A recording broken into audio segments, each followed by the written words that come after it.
يا أيها الذين آمنوا اتقوا الله وكونوا مع الصادقين صلوات.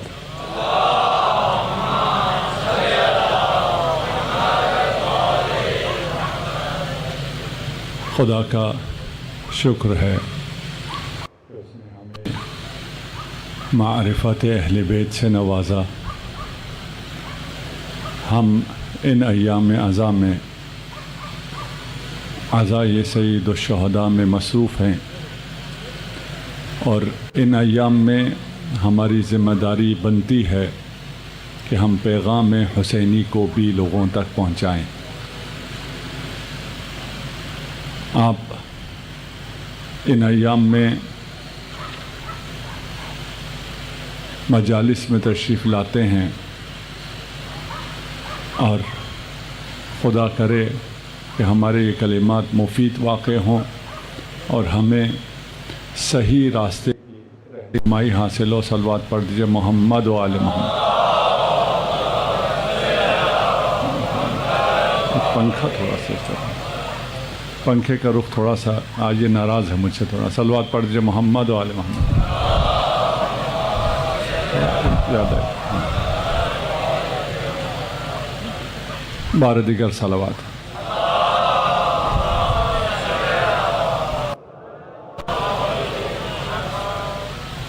کل کی مجلس کا خلاصہ یا حاصل پیش کروں، تکرار نہیں کروں گا، کچھ چیزیں مجھے دہرانی ہوں گی. ہم خاندان نبوت کو چھوڑ کر اسلام تک نہیں پہنچ سکتے، اور جو بھی ہمیں خاندان نبوت سے ہٹا کر کسی اور اسلام کی طرف لے جانا چاہتا ہے وہ صرف یزیدی اسلام ہو سکتا ہے، حسینی اسلام نہیں ہو سکتا.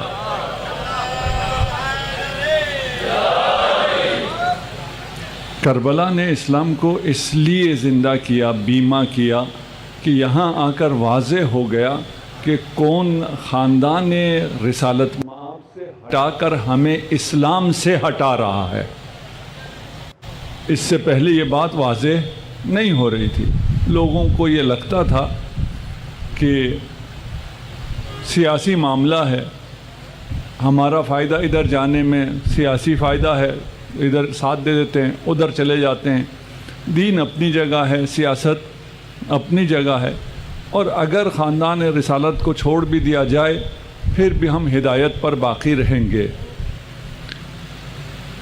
کربلا میں آ کے فیصلہ ہو گیا کہ یہ ممکن نہیں ہے، اور کربلا کے بعد پھر اس کوشش کو جاری رکھنے کی کسی میں ہمت نہیں ہوئی ہے.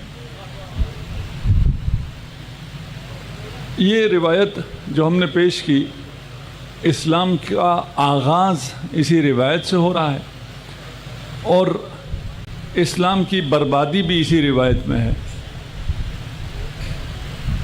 اس روایت کے راوی آپ کو کل بتایا تھا زہری ہے، اور وہ ابن زبیر ہے، اور انہوں نے کہا ہے کہ ہم نے نقل کیا ہے حضرت عائشہ سے.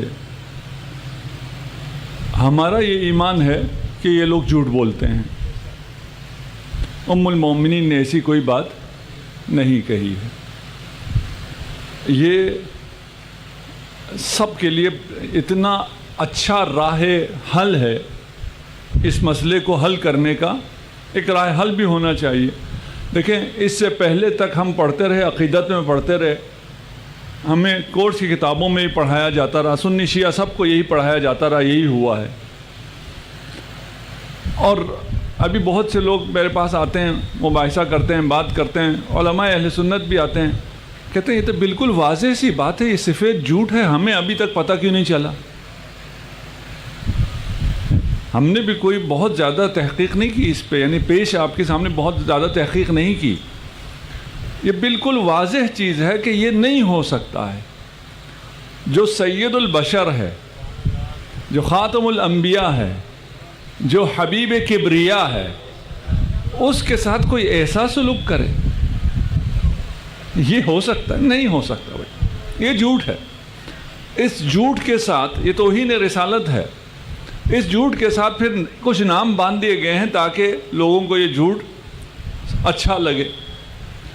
اچھا بہت سے لوگ اس قسم کی چیزیں پڑھتے ہوئے انہیں خیالات آتے ہیں ایسے کہ یار یہ تو نہیں ہو سکتا, تو وہ کہتے ہیں کہ نہیں, یہ صرف مجھے آ رہے ہیں ایسے خیالات, یہ کوئی شیطانی خیالات ہیں, آنکھیں بند کر کے اسے مان لو. اور آنکھیں بند کر کے منوانے کے لیے کچھ ٹائٹل صحیح کے دیے گئے ہیں کہ آپ کتاب پڑھنے سے پہلے آپ سے کہا جاتا ہے یہ صحیح ہے.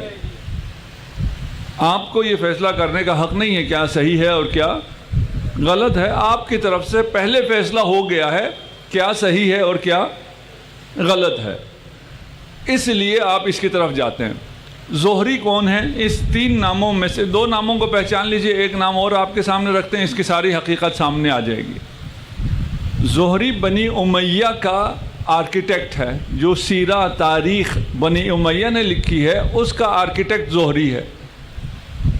پتہ چل گیا, اب زہری کا نام آئے آپ کو پتہ چلے گا یہ کون ہے. دوسرا عروہ ابن زبیر, یہ جو زبیری سیرہ لکھی گئی, زبیری تاریخ لکھی گئی, اس کا آرکیٹیکٹ عروہ ہے. یہ 2 ہو گئے. اس کے بعد اس کا مشہور کس نے کیا؟ یہ حدیث جو شروع یہ وحی کی ہے, یہ رسول کے زمانے میں نہیں لکھی گئی. ہمارے بہت سے بچوں کو یہی پتہ نہیں ہے کہ یہ ہوا تو رسول کے زمانے میں, یہ لیکن یہ لکھا نہیں گیا رسول کے زمانے میں. وہ کہتے ہیں اگر یہ غلط ہوتا تو سارے صحابہ کیا کہتے, انہوں نے کیوں مانا, ان کو تو پتہ ہی نہیں ہے یہ بعد میں کیا لکھا گیا ہے. یہ نہ رسول کے زمانے میں لکھی گئی ہے نہ تابعین کے زمانے میں لکھی گئی ہے. یہ کتابیں بہت بعد میں بنی ہیں, 150 سال بعد میں بنی ہیں. اور اس میں ایک آرکیٹیکٹ زہری بنی امیہ کا, ایک عروہ ابن زبیر زبیریوں کا, اور ایک ابن اسحاق. ابن اسحاق کون ہے؟ بنی عباس کا جو مین آدمی ہے, مین آتھر ہے بنی عباس کی تاریخ کا. اور اسے ہم نے پچھلے سال تھوڑا سا بیان کیا تھا, زیادہ ہم یہاں بیان نہیں کر سکتے. تھوڑا سا ہم نے بیان کیا تھا یہ ابن عباس کون ہے.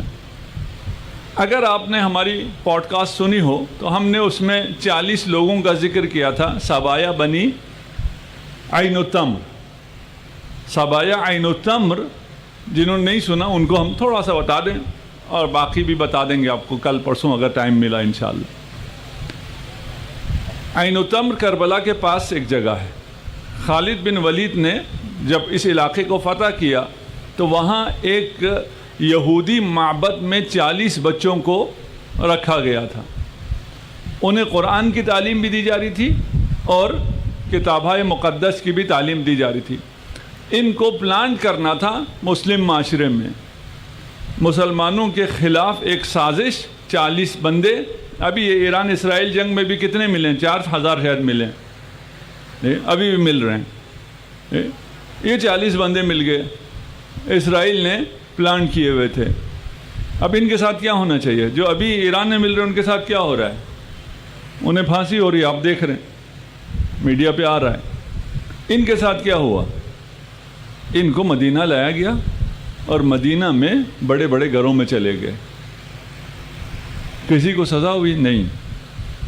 ان گھروں میں جا کے انہوں نے کیا کیا؟ اس کے بعد یہ جو ورژن اسلام کا ہم تک پہنچا ہے اس میں ان لوگوں نے, ان 40 اور 40 کی اولادوں نے بڑا کردار ادا کیا.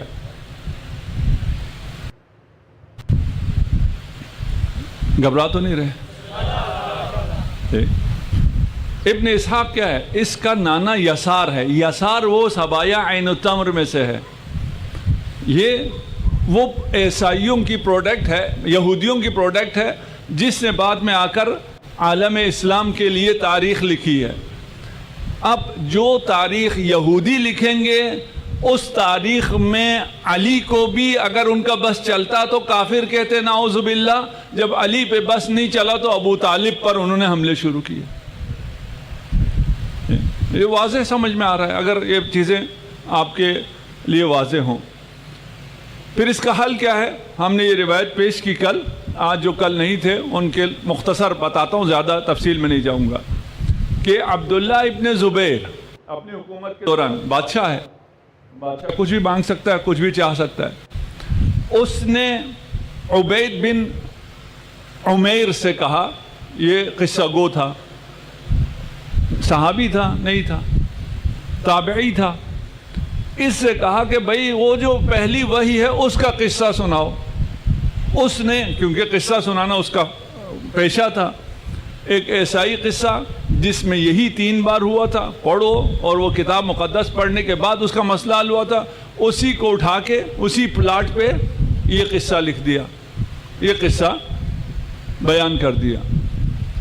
یہ قصہ جو زبیریوں نے انٹروڈیوس کیا، یہ بنی امیہ کو بھی اچھا لگا، اس لیے کہ زبیریوں کی تو حکومت ختم ہو گئی، بنی عباس کے بھی حق میں تھا، بنی امیہ کے حق میں بھی تھا، اور آل زبیر کے بھی حق میں تھا۔ کیوں؟ اس لیے کہ اس روایت میں امیر المومنین علی ابن ابی طالب نہیں ہیں۔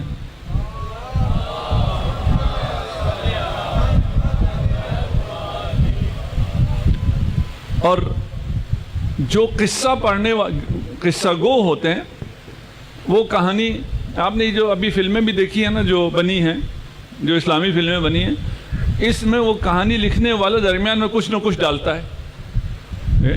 حتیٰ امام علی میں قطام کا جو زیادہ اس نے وہ کیا ہے، وہ کچھ ایکشن ڈالا ہے، کچھ ڈرامہ ڈالا ہے تاکہ لوگ دیکھیں، وہ سارا ہوا نہیں ہے۔ تو یہ عمیر نے بھی اس میں ڈرامہ بھی ڈالا، ایکشن بھی ڈالا۔ ایکشن کے لیے جبرائیل آ گئے، رسول کو دبوچ رہے ہیں، گھرا رہے ہیں۔ اس کے بعد ایک اور ایکشن بھی ڈالا ہے کہ رسول خدا آئے ہیں، اب اس کو میں کچھ کہہ نہیں سکتا کیا ڈالا ہے، رسول خدا آئے ہیں اور شک ہے، یقین نہیں ہے، یہ جو آنے والا ہے یہ پھر آیا ہے، یہ جبرائیل ہے یا کون ہے، مجھے پتہ نہیں ہے، شاید شیطان ہو، نعوذ باللہ۔ تو حضرت خدیجہ نے ایک عمل کیا، کہا کہ آپ یوں کیجئے، آئیں آپ یہاں بیٹھیں، اب یہاں بیٹھیں اور یوں، اور اس کے بعد پھر انہوں نے کہا کہ نہیں، یہ جبرائیل نہیں ہو، یہ جو ہے شیطان نہیں ہو سکتا۔ یہ واقعہ آپ کو معلوم ہوگا، اس لیے میں بیان نہیں کر رہا، کوئی بیان کے لائق بھی نہیں ہے، ممبر سے مجھے خود بیان کرتے ہوئے حیا آ رہی ہے، نہ جانے انہوں نے کیسے لکھ دیا۔ صلوات پڑھ دیجئے محمد و علیہ۔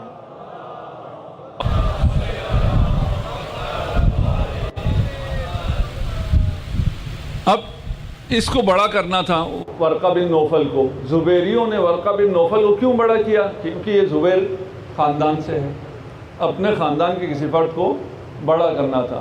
کتنا بڑا کیا؟ اتنا بڑا کیا کہ نبوت کی تصدیق کرنے والا ورقہ بن نوفل ہے۔ جب کوئی کہانی لکھ رہا ہو اور بیچنا بھی خلیفہ کو ہو، بادشاہ کو ہو، تو پھر اور ڈالنا پڑتا ہے تاکہ اور خوش ہو۔ اب پتہ نہیں کتنے دنوں میں اس نے ایک کہانی سنائی ہے، وہ تو ہمیں نہیں معلوم کہ تاریخ نے نہیں بتایا۔ فرض کریں اگلے دن گیا، اس نے اور آگے کہانی کو ٹوسٹ دیا کہ جی جب ورقہ بن نوفل کا انتقال ہو گیا تو نبی پہ وحی کا سلسلہ منقطع ہو گیا۔ اتنی بڑی چیز تھی، جبرائیل ورقہ سے پوچھ کے آتا تھا کہ ورقہ جب گیا تو وحی کا سلسلہ ہی ختم ہو گیا۔ اب پہلے تو شک تھا رسول کو کہ جو آتا تھا وہ جبرائیل تھا یا نہیں، جس نے تصدیق کرنی تھی وہ بھی نہیں رہا۔ اب یہ دوبارہ آ نہیں رہا، رسول خدا پہاڑ پہ چڑھ گئے۔ رسول اللہ کیوں جا رہے ہیں پہاڑ پہ؟ اس لیے کہ میں پہاڑ سے اپنے آپ کو نعوذ باللہ گرا دوں، خودکشی کرنے کے لیے۔ ادھر میں چیلنج کرتا ہوں، کوئی ایسا آدمی نہیں ہوگا جس نے خودکشی اٹیمپٹ کی ہو، کسی بلڈنگ پہ چڑھے ہو۔ ہمارے تو ذہنوں میں آتا ہی نہیں ہے۔ جو ویسٹ سے آتے ہیں، اسلام آباد میں کچھ بلڈنگیں ہیں، جو ویسٹ سے ہمارے مہمان آتے ہیں، وہ کہتے ہیں یہ ایسا کیوں ہے، ادھر سے تو آدمی خودکشی کر سکتے ہیں۔ ہم نہیں کرتے، تم لوگ کرتے ہو خودکشی۔ ادھر پروٹیکٹ کیوں نہیں کیا ہوا، ادھر یہ کیوں نہیں لگایا ہوا، ادھر فینس کیوں نہیں لگایا ہوا؟ ہاں کہ بھائی ہمارے ہاں کوئی خودکشی نہیں کرتا، کیونکہ فینس لگا کے بچانا پڑے۔ بھائی کوئی خودکشی نہیں کرتا۔ اب اس کی کہانی جو بنائی ہے اس کو آپ کو اندازہ کرانے کے لیے کہہ رہا ہوں۔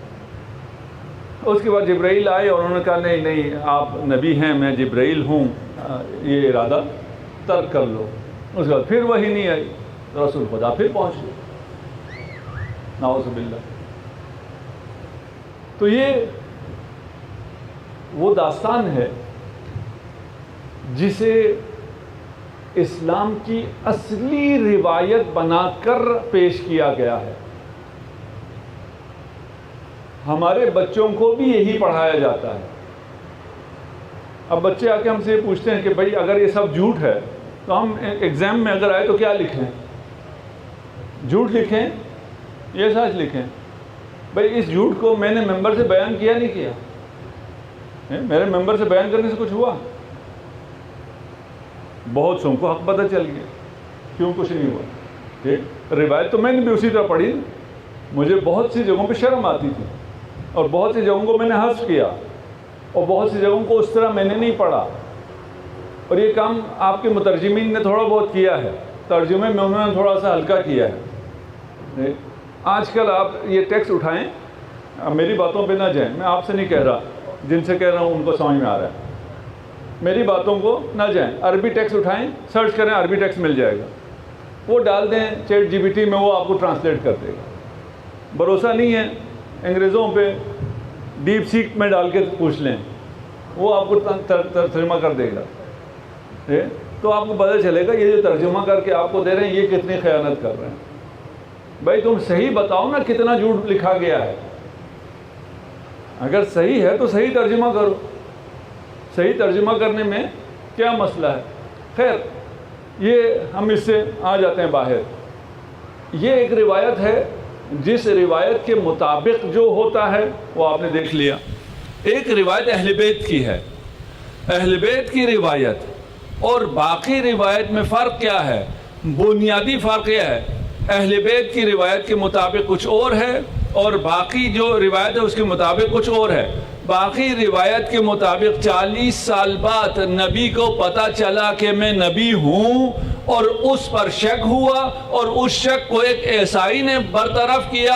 اہل بیت کی روایت کے مطابق نبی تو شروع سے جانتا تھا, نبی کو پتہ نہیں چلا, باقی دنیا کو پتہ چلا کہ یہ نبی ہے. اس کے بعد نبی جہاں سے گزرتا تھا ہر شجر ہر حجر نبی کو سلام کرتا تھا, السلام علیک یا رسول اللہ.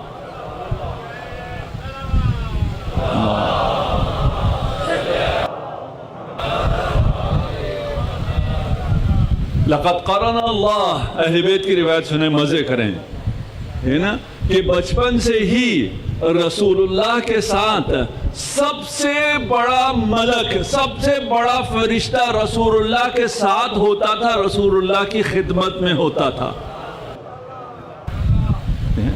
یہ کہاں ہے وہ کہاں, کتنا فرق ہے. عظمت رسول کو سمجھنا ہے تو علی کے پاس آؤ. وَلَقَدْ كُنْتُ, یہ کیوں اس کو نقل کرتے ہیں؟ یہ اس کا جو تتمہ ہے یہ ان سے برداشت نہیں ہوتا. رسول کی یہ عظمت ہے کہ رسول کی خدمت میں سب سے بڑا فرشتہ تھا اور میں رسول کے پیچھے ایسے چلتا تھا جیسے اونٹنی کے پیچھے اس کا بچہ چلتا ہے. اور جو کچھ وحی سے رسول خدا سیکھتے تھے, يَرْفَعُ لِي فِي كُلِّ يَوْمٍ عَلَمًا مِّنْ أَخْلَاقِهِ. ہر روز, میں یہ شاید بیان نہ کر سکوں اتنا بلند ہے یہ, ہر روز رسول خدا امیر المؤمنین کو, ابھی بچے ہیں, ہر روز اپنے اخلاق کا ایک علم نصب فرماتے تھے, ایک علم ان کو تھماتے تھے. اخلاق رسول, وہ اخلاق رسول کہاں سے آ رہا ہے؟ اللہ سے. اللہ کی تربیت ہے رسول. اللہ کی تربیت جس رسول کے پاس ہے, خاتم الانبیاء والمرسلین, وہ ایک بچے کو ہر روز اپنے اخلاق کا ایک علم دیتے ہیں اور علی اس علم کو سر کرتے ہیں, دوسرے دن دوسرا علم ملتا ہے.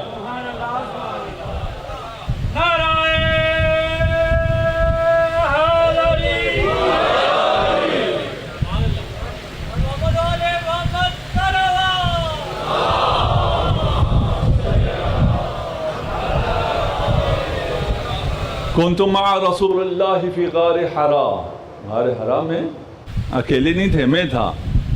ارا ولا یراہ غیری, میں رسول خدا کو بھی دیکھتا تھا, دوسروں کو تو رسول خدا بھی نظر نہیں آتے تھے, جبرائیل کیا نظر آنا. کنت اسمع رنت الشیطان، میں نے شیطان کی چیخ سنی۔ میں نے رسول خدا سے پوچھا یہ کیا ہے؟ رسول خدا نے فرمایا کہ شیطان آج مایوس ہو گیا ہے۔ کتنا بڑا فرق ہے، ایک طرف شیطان چیمپئن ہوا ہے، رسول کو پریشان کر رہا ہے، دوسری طرف شیطان کی چیخیں نکل رہی ہیں کہ میں اب کسی کو گمراہ نہیں کر سکتا ہوں۔ انك تسمع ما اسمع وترى ما ارى الا انك لست بنبي لكنك وزير۔ جو میں سنتا ہوں وہ تو سنتا ہے، جو میں دیکھتا ہوں وہ تو دیکھتا ہے۔ صرف اتنا ہے کہ اس مقام پر جو ہوتا ہے وہ نبی ہوتا ہے، لیکن تو نبی نہیں ہے، تو نفس نبی ہے، وسیع نبی ہے، خلیفہ نبی ہے۔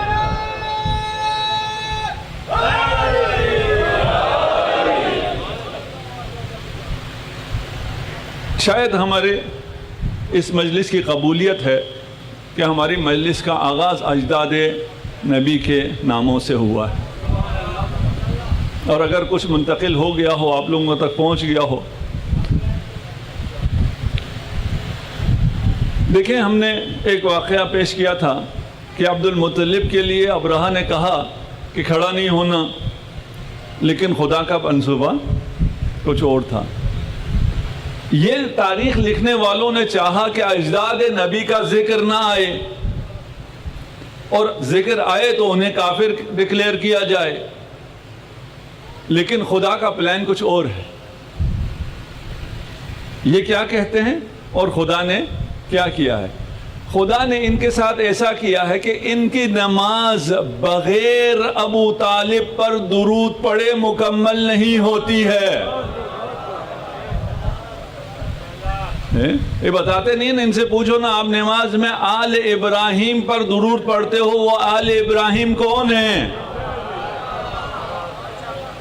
جو ہم نے یہ سلسلہ بیان کیا اور بتایا تو آل ابراہیم اسماعیل ہیں، عیسی ہیں، ہاشم ہیں، عبد المطلب ہیں، ابو طالب ہیں، عبداللہ ہیں۔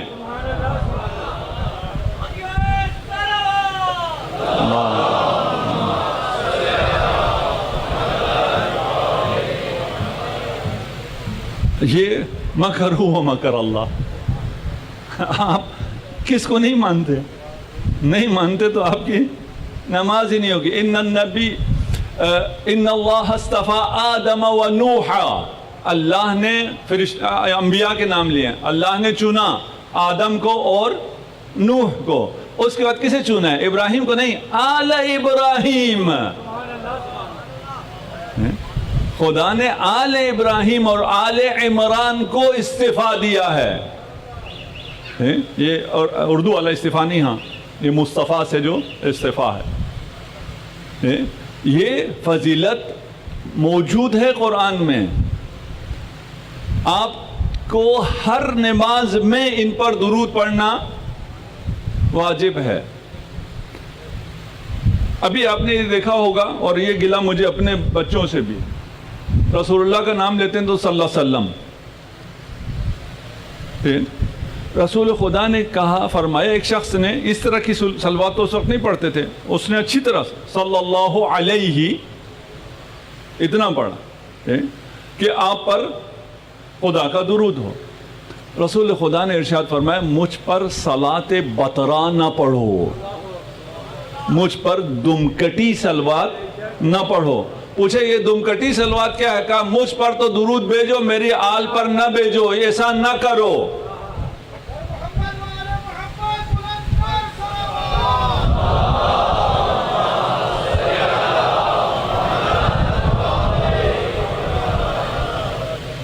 تو ہمیں صلوات پوری پڑھنی چاہیے، صلی اللہ علیہ وآلہ وسلم۔ کوئی جلدی نہیں ہے، جتنا وقت آپ درود پڑھ رہے ہیں آپ کی زندگی میں سے نہیں جائیں گے، اتنا اضافہ ہو جائے گا۔ اللہم صلی علی محمد وآل محمد۔ اچھا، آپ کہیں نہیں جی یہ لوگ ہم وہ ہیں سب کانٹیننٹس ہیں، عرب تو نہیں ہے نا، ہم صلی اللہ کے ہیں، ہم سے تو نہیں، ہمیں نہیں آتا اس لیے ہم صلی اللہ علیہ وسلم کہتے ہیں، ایسا ہے۔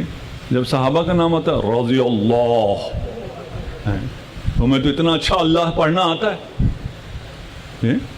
تمہیں رضی اللہ کہنا آتا ہے، صلی اللہ کہنا کیوں نہیں آتا؟ اس لیے کہ آپ جب یا حسین کہتے ہیں یا علی کہتے ہیں، آپ کو اذن ملتا ہے تب آپ کہتے ہیں۔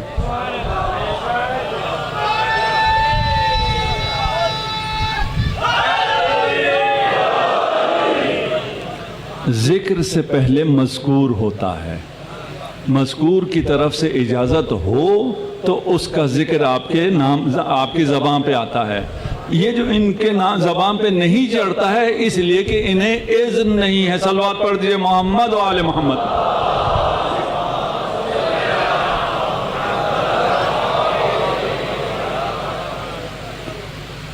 ہم الحمدللہ اس لیے یہاں جمع ہیں کہ ہم چاہتے ہیں اسلام ایک بے جان جسد نہ ہو۔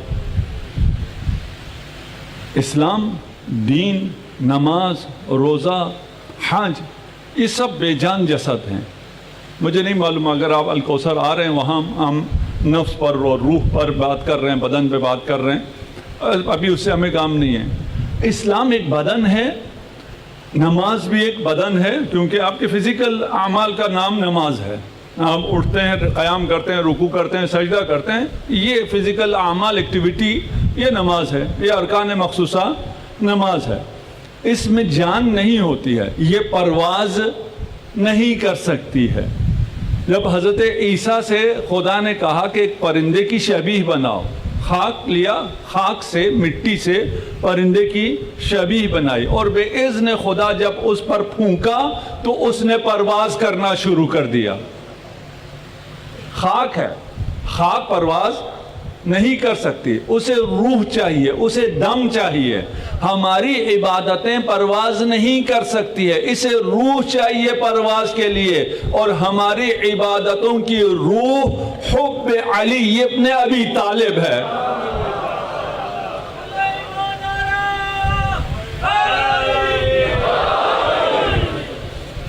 یہ کوئی شیعہ موقف پیش نہیں کر رہا۔ بعض لوگوں کو لگتا ہے یہ پھر شروع ہو گئے، غلو کرنا شروع کر دیا انہوں نے، یہ مخصوص شیعہ باتیں کرنا شروع کر دیا۔ میں نے کہا ہے، میں ساری جو باتیں کر رہا ہوں وہی کروں گا جو آپ کی کتابوں میں ہے اور جو متفقن علیہ ہے۔ یہ روایت اب میں پڑھنے جا رہا ہوں رسول خدا سے، متفقن علیہ ہے۔ لو ان عبدا عبد اللہ بین الرکن والمقام، اور رکن و مقام کو جانتے ہیں؟ خانہ کعبہ میں کہاں ہیں؟ رکن کہاں ہے؟ مقام ابراہیم کہاں ہے؟ ایک بندہ رکن اور مقام کے درمیان اللہ کی عبادت کرے کتنے سال؟ الف عام، 1000 سال، ثم الف عام، پھر 1000 سال، ثم الف عام، پھر 1000 سال۔ اس سے زیادہ کوئی نماز پڑھ سکتا ہے؟ کعبہ سے زیادہ افضل کوئی جگہ نہیں ہے، کعبے میں رکن اور مقام کے درمیان سے افضل اور کوئی جگہ نہیں ہے۔ یہ ہزاروں ہزار سال نماز وہاں پڑھے، لم ولم یکن یحبنا اہل البیت، اگر وہ ہم اہل بیت سے محبت نہ کرتا ہو، لأکبہ اللہ علی منخرہ فی النار، اللہ اسے منہ کے بل جہنم میں ڈال دے گا۔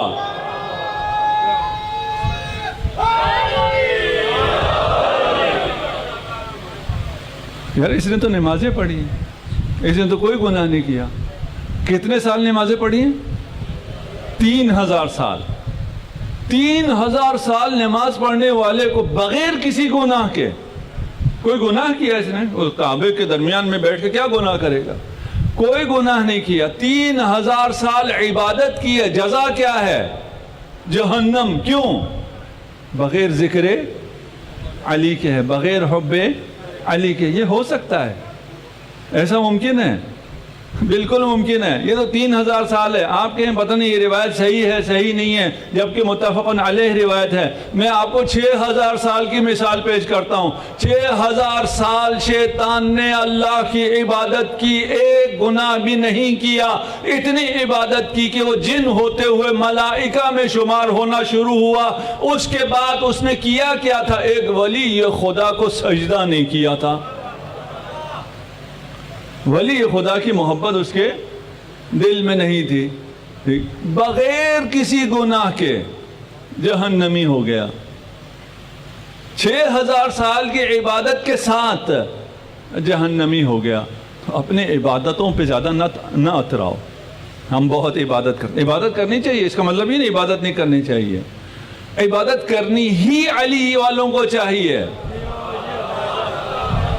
اس کا مطلب یہ نہیں ہے بھائی عبادت کا مزہ صرف آپ کو ملتا ہے، عبادت کا اجر صرف آپ کو ملتا ہے، آپ عبادت نہیں کریں گے تو اور کون کرے گا؟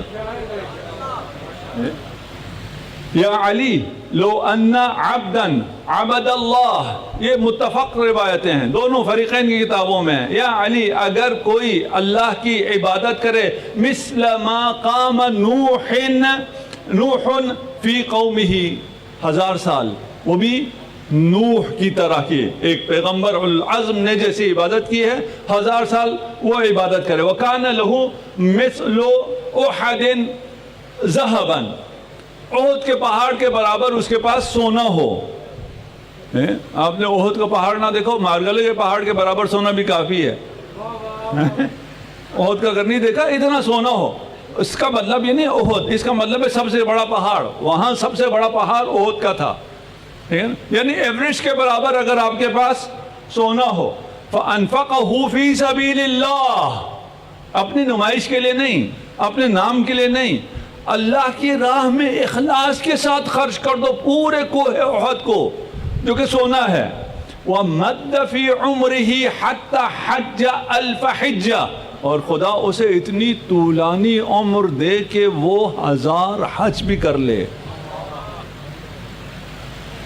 ثم قتل، سب عبادتوں کے بعد اتنا بڑا انفاق اور اتنی بڑی عبادتیں، اس کے بعد اللہ کی راہ میں شہید بھی ہو جائے. ثم قتل بین الصفاء والمروہ ثم لم یوالک یا علی لم یشم رائحۃ الجنہ،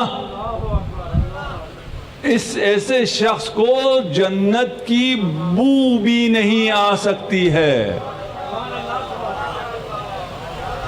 اتنی عبادتوں کے باوجود 1000 سال قوم نوح کی طرح اگر اس نے عبادت کی ہو، کوہ احد کے برابر کا سونا، احد کے پہاڑ کے برابر کا سونا راہ خدا میں انفاق کیا ہو، صفا و مروہ کے درمیان بھاگ نہ رہو، لڑ رہا ہو، راہ خدا میں مارا جائے، علی کی محبت نہ ہو تو جنت نظر آنا دور کی بات، جنت کی خوشبو بھی نہیں سونگھ سکتا.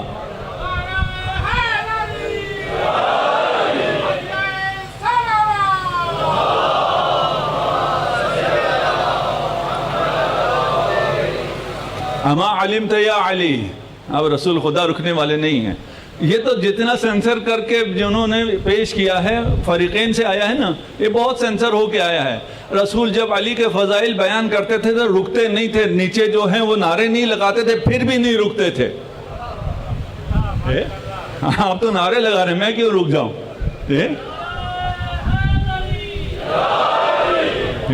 ادھر تو بہت سے چہرے اتر جاتے تھے. یا علی اما علمت یا علی ان حبک حسنۃ لا تضر معها سیئہ، آپ کی محبت ایسی اچھائی ہے جس کے ساتھ کوئی برائی ٹکتی ہی نہیں ہے. کوئی گناہ کوئی برائی علی والے کا کچھ بگاڑ سکتی ہی نہیں ہے.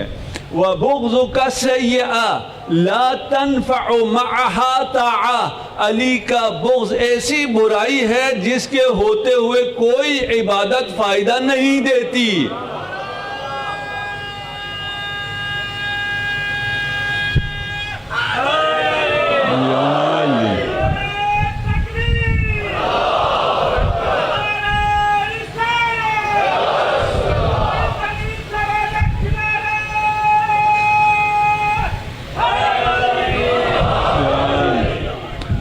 اپنا پیسہ خرچ کر کے یہاں آئے ہوئے، اس جلسے میں کسی نے آپ کو پیسے دے کے تو نہیں بلایا ہوا، اپنا پیسہ خرچ کر کے آئے ہوئے۔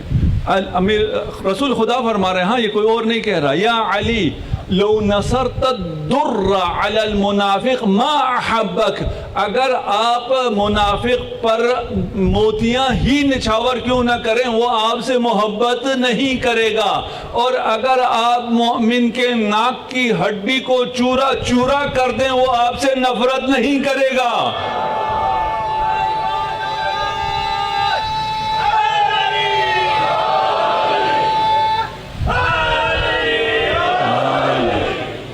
لأن حبک ایمان، اس لیے کہ آپ کی محبت ایمان ہے، وبغضک نفاق، ولا يحبک الا مؤمن تقی، آپ سے محبت نہیں کرے گا الا مؤمن، وہ کون سا مومن؟ متقی مومن، ولا يبغضک الا منافق شقی۔ صلوات پڑھ دیجئے محمد و آل محمد۔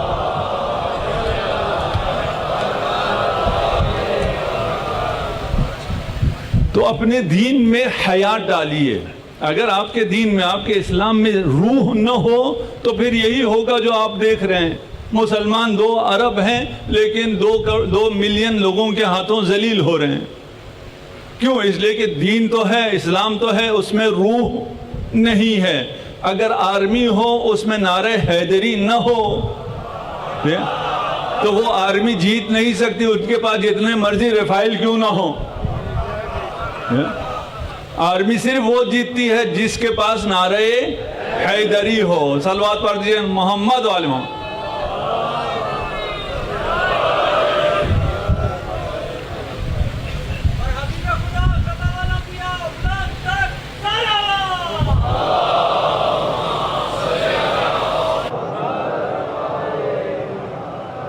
اصل روح ہے آپ کی عبادت میں، روح ہونی چاہیے۔ اگر آپ کی عبادت میں روح نہیں ہے تو اس عبادت کا کوئی فائدہ نہیں ہے۔ اگر اس مسلمانوں میں روح نہیں ہے، مسلمانوں کی روح اہل بیت سے محبت، رسول خدا سے محبت، اجداد رسول سے محبت، وَإِلَّا کیا بات تھی؟ کیوں ہمیں کہا گیا کہ آل ابراہیم پر درود بھیجو؟ ابراہیم نبی ہے نا بھائی، نبیوں پر درود بھیجو نہیں، آل ابراہیم پر۔ اور ابراہیم کی وہ سٹریم، آل ابراہیم کی وہ سٹریم جو نبوت خاتمیت کی تیاری میں رہی ہو، جو خاتمیت کی تیاری میں، خاتمیت کی حفاظت میں، خاتمیت کو پلیٹ فارم دینے میں جنہوں نے اپنی زندگیاں قربان کی ہو، ان پر درود نہیں ہوگا تو کس پہ درود ہوگا؟ اللہم صلی علی۔ اگر ہم اپنی بات پہنچا سکیں ہیں کہ بے روح اسلام نہیں چلے گا، اسلام اور روح کے ساتھ آپ کو فائدہ دے گی، عبادت اور روح کے ساتھ آپ کو فائدہ دے گی۔ اگر روح نہ ہو تو پھر مردہ ہیں۔ ایک شخص اگر اس نے خوب باڈی بنایا ہو، کوئی خوب بہت مسلز بنائے ہوں، اگر اس کی کسی ایکسیڈنٹ میں روح نکل جائے، کیا کرتے ہیں اس کے ساتھ؟ اس کو دفنا دیتے ہیں۔ کیوں دفنا دیتے ہیں؟ کیونکہ بدن تو بہت خوبصورت ہے لیکن اس میں روح نہیں ہے، یہ دفنانے کے کام آتی ہے۔ اگر کوئی انسان اپنے اعمال لے کر قیامت کے دن آئے اور اس میں روح نہ ہو، اسے جہنم میں دفنا دیا جائے گا۔ عمل جتنے بھی ہو، کم زیادہ کی بات نہیں ہو رہی ہے۔ اگر ایکسیڈنٹ ہو جائے تو آپ میں سے کوئی ڈاکٹر بھی بیٹھے ہوں گے نا، یہ ڈاکٹر ماشاءاللہ یہاں بیٹھے ہیں۔ آپ نے پانی کا کہا تھا، ابھی اگر مجھے یاد رہا تو بیان کر دوں گا۔ ابھی آپ نے کہا تھا ایکسیڈنٹ ہو گیا، خدا نہ کرے کسی کا ہو لیکن ہوتے رہتے ہیں، سب سے پہلے آپ جا کے کیا دیکھتے ہیں؟ زندہ ہے یا نہیں ہے، علائم حیات دیکھتے ہیں۔ اگر سانس چل رہی ہے تو پھر آگے دیکھیں گے، اگر نہیں چل رہی تو منہ پہ کپڑا ڈال دیں گے۔ اسی طرح ہے نا۔ تو قیامت کے دن آپ نامہ عمل لے کر جب پہنچیں گے، آپ کا نامہ عمل نہیں دیکھیں گے، فرشتے دیکھیں گے اس میں زندگی ہے تو جنت میں ڈال دو، زندگی نہیں ہے جہنم میں ڈال دو۔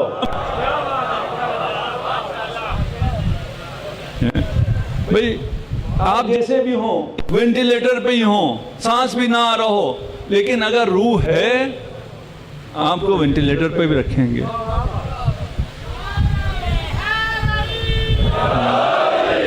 آپ کا احترام واجب ہے, آپ کو دفن نہیں کیا جا سکتا ہے. اسی لیے روایت ہے, بس آخری روایت میں آپ کی رحمت تمام کر دوں, ما من عبد ولا اما, ویسی تو عبد کہیں تو اس میں مرد عورت دونوں آ جاتے ہیں, ہے نا, انسان مراد ہے. غلام انسان بھی ہوتا ہے, مرد بھی ہے عورت بھی ہے, لیکن اس میں اما بھی کہہ دیا ساتھ میں, کوئی عبد یا کوئی کنیز. یموت وفی قلبہ مثقال حبۃ خردل من حب علی ابن ابی طالب. اگر کوئی مومن یا مومنہ اس دنیا سے جائے اور اس کے دل میں رائی برابر بھی علی کی محبت ہو, الا ادخلہ اللہ عز وجل الجنہ, اگر اس میں حیات ہے, رمق ہے, تو خدا اسے جنت میں ڈال دے گا. جیسے ڈاکٹر صاحب اگر حیات ہے, بے شک میں کتنا ہی زخمی ہوا ہوں, مجھے الگ ہاسپٹل لے جائیں گے. دوسرا جسے اور کوئی زخم نہیں آیا ہے, کوئی اندرونی ایک چوٹ آئی ہے, اس کی روح پرواز کر گئی, اس کو چھوڑ جائیں گے. جسے پتہ نہ ہو وہ کہیں گے ڈاکٹر صاحب اب عجیب کر رہے ہیں, اس کے تو بچنے کی کوئی چانس نہیں ہے, اس کا تو 80% جسم جا چکا, اسے کہاں لے جا رہے ہیں, اسے لے جائیں. ڈاکٹر صاحب کہیں گے اسے قبرستان لے جاؤ, یہ جہنم جانے والا ہے. کیوں؟ اس لیے کہ اس کی عبادتوں میں روح نہیں ہے. عبادتوں کی روح حب علی ابن ابی طالب. صلوات پڑھ دیں محمد و آل محمد.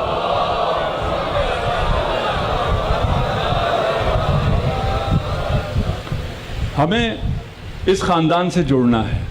اگر اس خاندان سے نہ جڑیں تو کامیابی نہیں.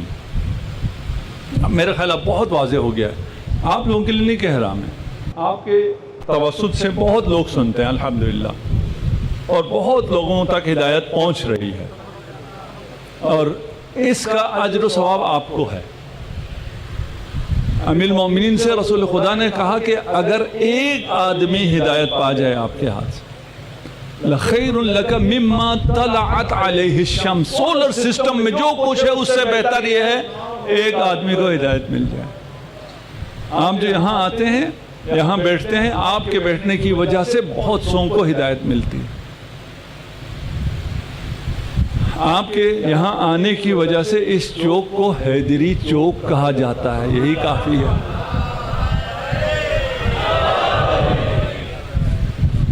ہمیں اس خاندان میں فانی ہونا ہے. یہ خاندان نبوت ہے. ہاں, نبوت سے اگر محبت ہے تو پھر نبوت سے محبت, جو جس نے اس نبی کو پروان چڑھایا اور جس نے اس نبی کی نبوت اور اس کے دین کو بچایا, ان سے محبت. جو صرف ساتھ ہوں اور ساتھ نہ دیا ہو, ان سے محبت کا ڈیمانڈ ہی غلط ہے.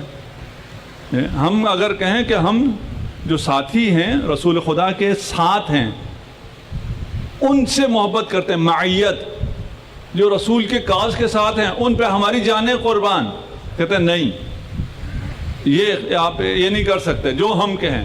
ہم کہتے ہیں رسول, آل رسول, اجداد رسول, خود رسول پر جو جان قربان کرے اس پر ہماری جانیں قربان. ہمیں اپنے آپ کو اس طرح فانی کرنا ہے جس طرح جون نے اپنے آپ کو حسین میں فانی کیا تھا. جون مولا ابی ذر کا غلام, اس میں بحث ہے کہ غلام تھا یا آزاد تھا. یہ امیر المومنین کا پاس تھا, امیر المومنین نے اسے آزاد کر کے ابو ذر کو دے دیا. ابو ذر کے انتقال کے بعد, شہادت کے بعد, یہ امام حسن کے پاس آ گیا. امام حسن کے بعد امام حسین کے ساتھ. امام نے کربلا میں فرمایا کہ آپ آزاد ہو, آپ جا سکتے ہو. تو جو کہا ہے جون نے, معمولاً اس کا ترجمہ صحیح نہیں کیا جاتا ہے. واللہ ان ریحی لمنتن, کہ میری خوشبو, میری بدن کی بو بہت کری ہے. وَإِنَّ حَسَبِي لَلَئِيمٌ، میرا کوئی حسب نسب بھی نہیں ہے، وَلَّوْنِي أَسْوَدُ، میں کالا بھی ہوں، اس لیے آپ مجھے کہنے چلے جاؤ۔ ابھی میں نے تھوڑا سا آپ کو کیوں بتایا کہ جون کس کے پاس تھا؟ امیر المومنین کے ساتھ، ابو ذر کے ساتھ، امام حسن، امام حسین، جو ان ائمہ کے دسترخوان کرم پر پلا ہو، جس نے اتنی پاکیزہ خوراک کھائی ہو، اس کے بدن سے بو آ سکتی ہے؟ نہیں آ سکتی۔ آپ ابھی بھی کسی گھر میں چلے جائیں نا، نوکروں کو دیکھ کے پتہ چلتا ہے یہ گھر والے کتنے رئیس ہیں، اگر وہ صاف ہوں تو یہ پھر رئیس ہیں۔ ممکن نہیں ہے کہ جون کے بدن سے بو آتی ہو۔ تو یہ کیا کہہ رہے ہیں؟ یہ جب خوشبو یہ حسین کو دیکھ کے کہہ رہا ہے کہ آپ کی خوشبو کہاں اور میں کہاں، اس کے مقابل میں اسے اپنے آپ سے بو آ رہی ہے۔ ان حسبی للئیم، حسب کسے کہتے ہیں؟ حسب قدر کو کہتے ہیں، منزلت کو کہتے ہیں، اور قدر و منزلت ہمارے ہاں زیادہ تر کیونکہ خاندان سے ہوتا ہے، اس لیے حسب نسب ہم خاندان کو کہتے ہیں، عشیرہ کو کہتے ہیں۔ ان حسبی للئیم یعنی میری قدر و منزلت کم ہے، کیونکہ وہ جانتا تھا کہ قدر و منزلت کہاں تک جا سکتی ہے شہادت سے۔ واللہ ہمیں نہیں پتا یہ فرش عزا پہ آنے کے بعد ہماری قدر و منزلت کتنی بڑھ جاتی ہے، اس کا ہمیں اندازہ بھی نہیں ہے، ہمیں اس کا اندازہ بھی نہیں ہے ہمیں یہاں سے کیا کیا ملتا ہے، یہ تو کل پتہ چلے گا۔ کچھ روایت میں نے نہ جانے یہاں پیش کی ہے وہاں پیش کی ہے، اس کا اجر آپ کو موت کے وقت سے، موت آنے سے پہلے سے ملنا شروع ہو جائے گا، جب پنجتن آپ کے استقبال کے لیے آئیں گے۔ آپ کو دکھایا جائے گا یہ جنت ہے، یہ جوار معصومین ہے، یہ تمہاری دنیا ہے، رہنا ہے رہو، جانا چلنا چلو، کوئی بھی نہیں رہتا یہاں، سب خوشی خوشی جاتے ہیں۔ ملک الموت ماں سے زیادہ مہربان ہو جاتا ہے۔ وَلَوْنِي اسود، میرا رنگ کالا ہے۔ اس کے بعد جب جون شہید ہوئے اور امام حسین جون کے جنازے پہ آئے ہیں، اور جو مرثیہ جو تعبین امام حسین نے وہاں کہی ہے، اس سے پتہ چلے گا کہ جون کیا کہہ رہا تھا۔ اللہم بیض وجہہ، خدایا اس کے چہرے کو نورانی کر دے۔ حسین نے کہہ دیا، نورانی ہو گیا۔ وَطَيِّبْ رِيحَ وَاحْشُرْهُ مَعَ الْأَبْرَارِ وَعَرِّفْ بَيْنَهُ وَبَيْنَ مُحَمَّدٍ وَآلِ محمد۔ میرے پاس وقت ہوتا میں ان سب کو بیان کرتا، صرف آخری نقطہ ہلکا سا اشارہ دوں گا۔ امام جو فرما رہے ہیں وَعَرِّفْ بَيْنَهُ وَبَيْنَ محمد و آل محمد، جون نہیں جانتے تھے محمد و آل محمد جون کو، امیر المومنین کا خادم امام حسن کے ساتھ، امام حسین کے ساتھ جانتے تھے۔ تو اس کا کیا مطلب ہے؟ قیامت کے دن اعراف پر امیر المومنین ہوں گے، اور قیامت کا ہر شخص امیر المومنین کو دیکھ کے پہچان لے گا۔ کوئی مسئلہ نہیں ہے کہ وہ پہچان سکتا ہے یا نہیں پہچان سکتے۔ امیر المومنین بھی نامہ عمل دیکھ کے فیصلہ نہیں کریں گے، چہرہ دیکھ کے فیصلہ کریں گے۔ جو علی کو دیکھ کر خوش ہو جائے گا جنتی، جو علی کو دیکھ کے چہرہ اتر جائے وہ جہنمی۔ اس اعراف پر امام حسین کی دعا سے علی کے پیچھے جون کھڑے ہوں گے۔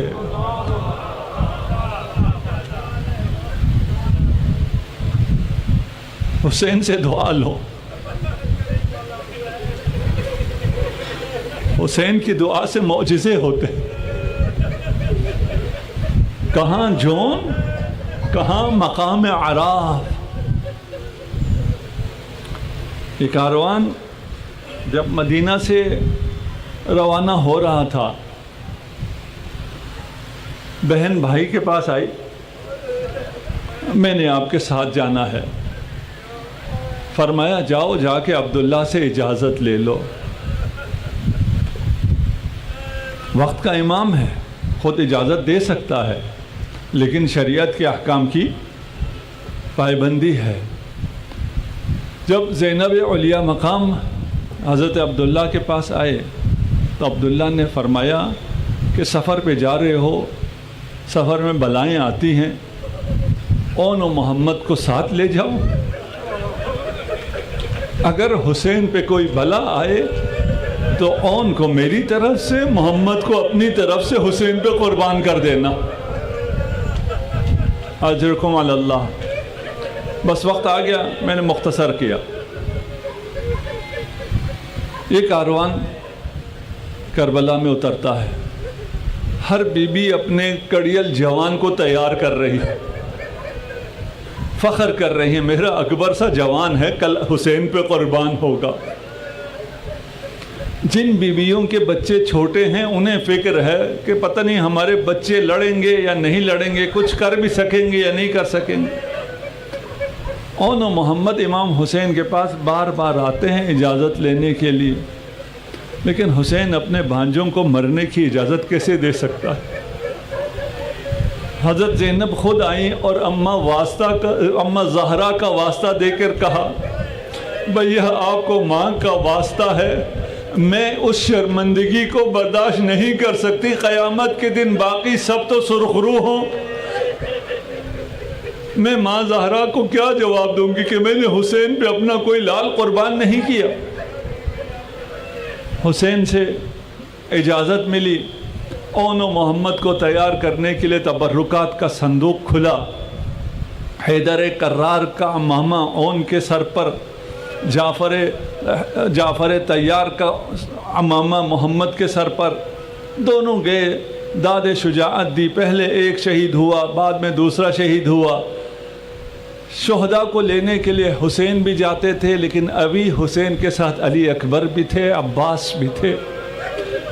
ابھی وہ وقت نہیں آیا جب علی اکبر کی لاش پر جانے کے لیے حسین کے علاوہ اور کوئی نہیں تھا، اور علی اکبر کو اٹھانے کے لیے جس طرح حسین جا رہے تھے، کبھی گرتے تھے، کبھی گھٹنوں کے بل چلتے تھے، لیکن ابھی حسین تنہا نہیں ہیں، عباس اور علی اکبر ساتھ گئے۔ علی اکبر نے اون کو اٹھایا، عباس نے محمد کو اٹھایا۔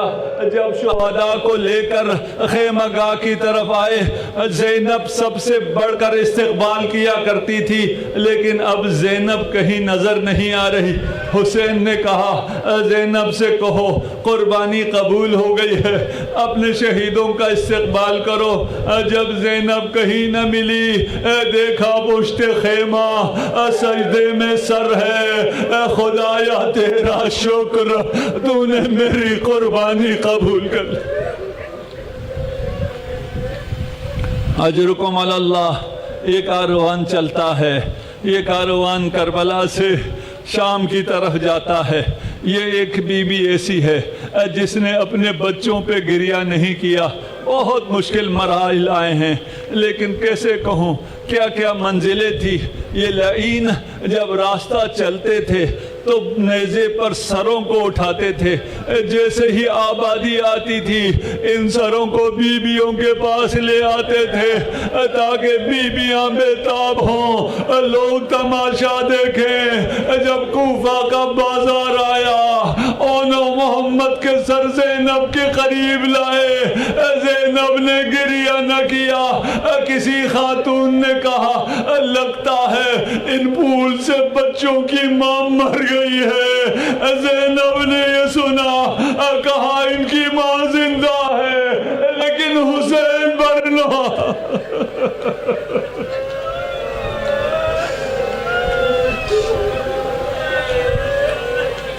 اجرکم علی اللہ۔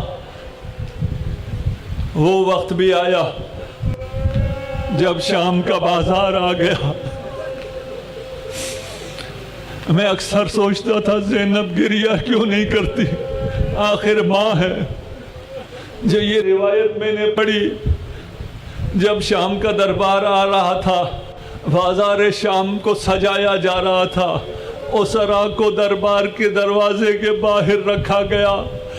امام سجاد فرماتے ہیں بابا حسین کے سر کو ایک درخت سے ٹنگایا گیا، میرے باپا کی آنکھیں کھلی تھی، جب ہماری طرف دیکھتے تو آنکھیں کھلی ہوتی، جب زینب کی طرف دیکھتے تو آنکھیں بند کر لیتے تھے۔ شاید حسین یہ کہتے ہو زینب بہن مجھے معاف کرنا، میری وجہ سے تمہیں بہت مارا گیا، تمہیں بہت اذیت دی گئی، شاید اس لیے زینب گریہ نہ کرتی ہو کہ بھائی حسین نوکے نیزہ سے دیکھ رہے ہیں۔ سر آنے کا سلسلہ شروع ہوا، وقت تمام، بس میں نے آپ کی زحمتوں کو تمام کر دیا۔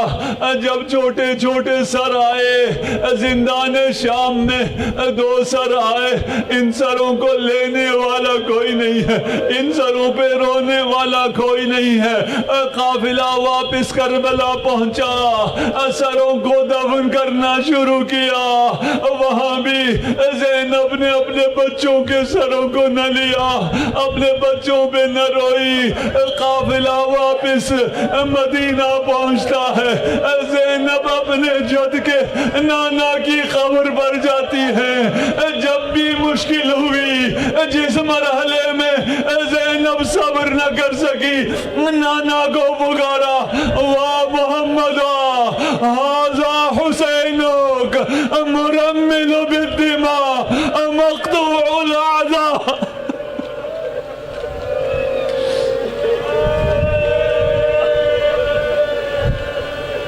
اجرکم علی اللہ۔